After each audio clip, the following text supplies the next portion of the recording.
the easiest French onion soup recipe that you've ever seen or made.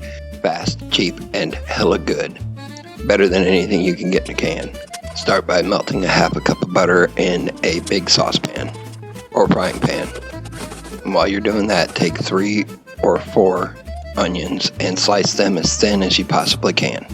Once the butter's melted, put all the onions in the pan with the butter, and you can keep it on high heat. The juice from the onion will make sure that the butter doesn't burn, and you're going to keep it there and let the onions caramelize and start to turn brown.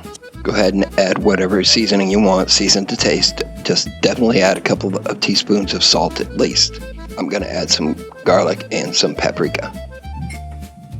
Add an equal amount of flour towards butter. So a half a cup of butter, you're going to add a half a cup of flour. Give it some time for the flour to cook to make your roux.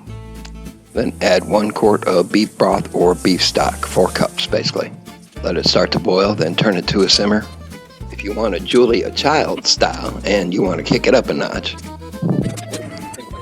grate some Gruyère cheese and put it over toast, then put it back in the oven on the broiler. If you don't have an oven-safe bowl, then just toast some toast in the toaster, then cover it with cheese and put it in the microwave for a little bit, and voila, good to the last spoon.